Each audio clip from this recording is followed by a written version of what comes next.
Hi everyone, it's Nat here. Hope you're all doing well.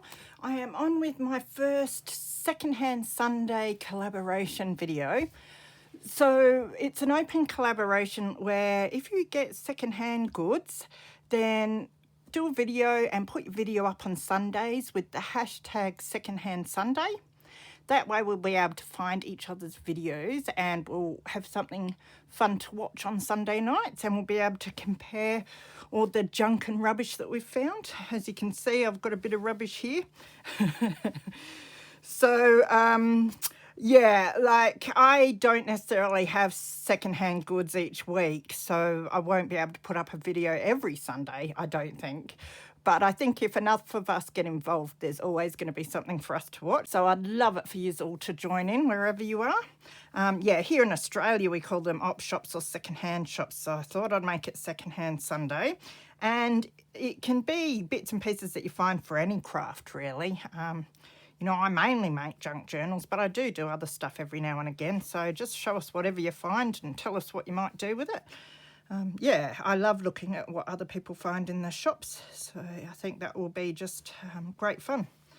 All right, so what I have to show is a couple of things that I've picked up from Marketplace in the last week, and a small secondhand shop haul as well. So firstly, there was a garage sale. On Marketplace, I saw a few things listed, and when I looked into them further, they were bits for a garage sale. That must have been finishing off, and they were trying to move the last few bits and pieces. So it was a deceased estate. So the first thing was there was this little suitcase which was really cute, and it was full of fabric, fabric scraps, and I love fabric scraps. So a bit of a problem I have there. So I grabbed that, I got it home, I started going through it and realised that it was quite dusty, especially down the bottom, and dirty and that. So what I did was salvage the bits that I thought were all right, and the rest has to go out, including the case, I think. Unfortunately, but that's all right. I did also get some music books from the garage sale as well, so I'll show a couple of them afterwards. But these are just some long scrappy bits, but I'm going to hang on to those. This one even would make a really nice tie for a journal, I think. And some of them are beautiful fabrics as well, and most of the bits I've got here, I've got slightly bigger pieces to the side, so I don't mind keeping all these scrappy bits as well. So I will start with this pile. So there are a lot of, I've just sat here over the last hour folding all of these. I washed them and hung them all individually on the line, and I used up every peg I had. So there was a whole lot of just your white cotton sheets like material, but that's going to come up really nicely too, coffee dyed. So I've got a few bits of that. There are some stains here and there, but that doesn't matter. This is an interesting textured fabric. Small white sheet. There's some that's a bit more like your burlap, which is nice. Sort of canvassy feel to it. I think this is a napkin. There's some of your toweling material, like your flannelette sheet material, I should say. It feels really nice and soft, so a bit of that. And then some more of the white fabric there. So all these bits will be going into my scrap fabric bags shortly, now that I've sort of sorted them out. And then this pile is your colours. I've got some pink and blue. Love the orange on this piece. Put that to the side. Some green, some yellow. It's almost like a thin sort of canvassy material, that. I've got a fair big piece of it there too. This is black, I think. Some more of the blue, some more pink. I'm trying to put them all together because I've got my scrap fabrics colour coded. I think I'll need to get the dust brush onto that one. That's what happens when I wash anything, really. And some grey, which is really nice. So they were the solid colours. Now, I've got some patterned bits. So I've got this blue and white check, and then some nice grey material as well. I love this sort of thing for your masculine themed journals. I've got some wallpaper like that I used to cover a a sort of steampunky journal, and I really like the way that turned out. All right, next we will do this pile. So it looks like your checkered shirt. Here in South Australia, back when I was a teenager, we used to call them druggy shirts. But I think the farmers used to wear them a lot because they'd cover them up so they couldn't get sunburnt and that. So I really love the colours in that one. And then some more of your sort of flannelette. This is flannelette as well, but I love the blue and the pink in that. So these will be great just to add little pieces to embellishments or make clusters and fabric flips and that sort of thing. And even snippet rolls. This is very retro. I don't know if I'll ever use that, but I'm keeping it anyway. I might see if I can dye that at all just to take some of the colour out of it, and because it is quite retro. I might go in the retro kitchen journals, that sort of thing. 70s stuff. And then there's this pile, some more flannelette. Again, I love the colours in that one. And then this cotton material. Pink and orange and green little flowers. And then there's this, which I love, very retro. This is a better piece to show. So that will definitely go for all the retro journals that I'm going to make one day in my dreams. There's this long piece of this fabric. Not my favourite pattern or colour, but I'm sure I can find a use for it. And then this, which I really love, is sort of like your teal material. I don't know. I'm sure there's a name for the texture on this. I don't know what it is. It's bumpy material. Yes, I'm thinking I should keep that if I ever get around to making Susanna Easdale from Vintage Blend Studios. If I ever get around to making her a journal, I'll have to keep some of this for that, because I'm pretty sure she likes teal and she likes roses and pink. So that's the plan for that lot. And then the last bit of fabric I got was, there's this plain, it's almost like a canvas. It's quite strong. Very nice colour. It's sort of tan. Same with this, really nice.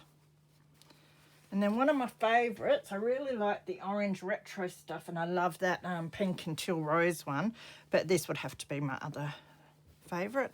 It's like an upholstery fabric. So these are all vintage materials that were in the suitcase. So someone did a lot of crafting and cutting of things. So they're going to be fun to play with and bulk out my fabric bin a lot, so I'll have to start using some. Now next I will grab some of the music books. So yes, I got this box full of music books, which is really cool. A lot of them are very used. I'm pretty sure whoever they come from must have been a piano teacher, because there's a lot of notes and workbooks and that sort of thing in the box, which is great.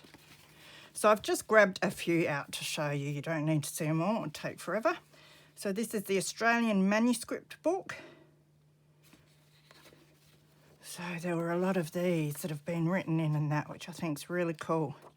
And I even got one that's all plain papers, which will be great for pages in journals.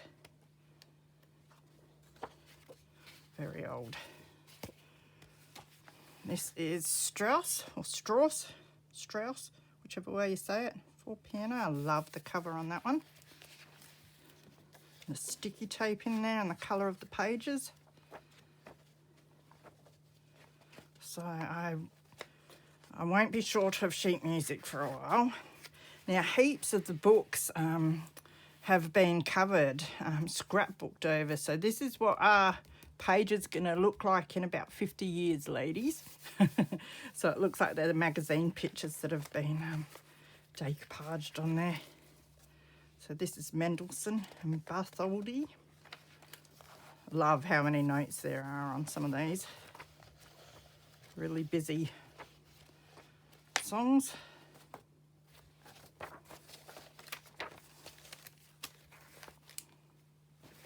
The Music Hour. So it's good to have your different sized pages as well. These would be perfect folded and used as pages. They're just the right size. The Australian music books.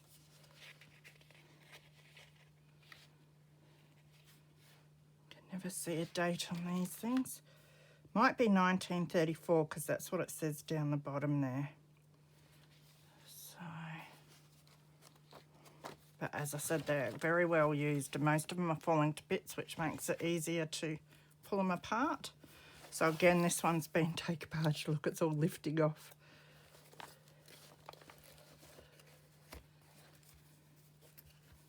That's upside down. This is Sonatanen and Rondos pianoforte. Beautiful page.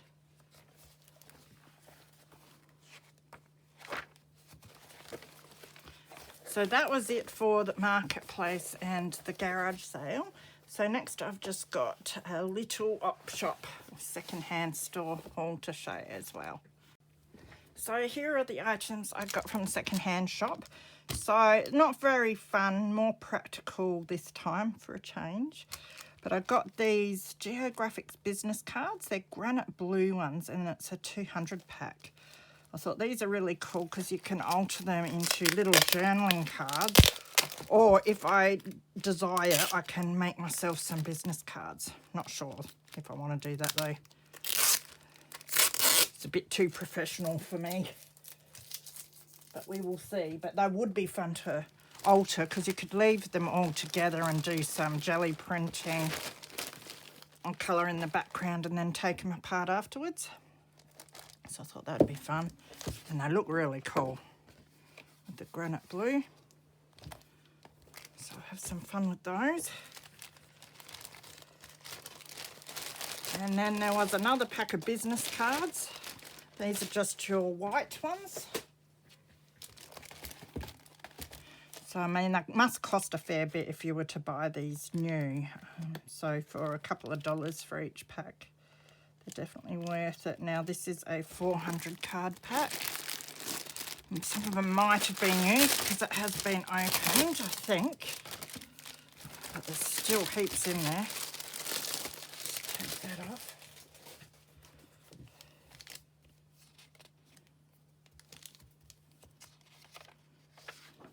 It tells you the size of the margins and everything if you want to print on them too, which is really cool. Yeah, so they're beautiful, and again I can either use them as business cards or I could print on the background and make some pretty paper cards to use. Although you could make some pretty neat business cards just by using your jelly plate or whatever and then putting your information over the top, so they'll be fun to play with. There's this colour offset paper. Yeah, so I really like it. It's a yellow, but it's a palish yellow, so I think that some printables might come out really nice on this. So I thought I'd grab that to use. That was $1, so, and there's heaps in there. And then the last thing I got, well, the second to last thing, I did grab a couple of books too, but I thought rather than showing them in my secondhand Sunday haul, that I will keep them and show them for my Friday book haul, which would make more sense. So I got this. Now this cost $4, so I hope it was worth it. And I must have just locked it, did I? Oh, I've learned how it works. So this is a Fiskars Donna Dewberry collection. I assume it's a paper cutter being Fiskars, which is great. I'm always grabbing these things and then not being able to use them properly. And I'm looking at this and thinking, I think it's designed for a right-hander too, which is always a dilemma for me, I tell you. Yeah, but I will persevere and give it a go anyway. I might just have to start using them right-handed. Might work. So, but yeah, I want to see if they've got replacement blades for these online. Because if so, then it was probably worth me grabbing it. So I'll have a look up on that. So, and then I did grab myself some clothes. So I got myself a shirt, but that's not crafty, so I shouldn't show it. But I did get something that I needed. So I did behave myself a little. So that is it for my first second-hand Sunday haul. Hope you enjoyed that. I hope you guys join in when you can. That would be absolutely wonderful. So as I said, if you get some secondhand goodies for your crafting, do a video, put it up on Sunday, and in the title or description do your hashtag secondhand Sunday, and that way we'll be able to use that hashtag to search YouTube and find each other's videos really easy to watch then. That would be awesome. So take care of yourselves, behave like I do all the time, and I'll see you again soon. Bye.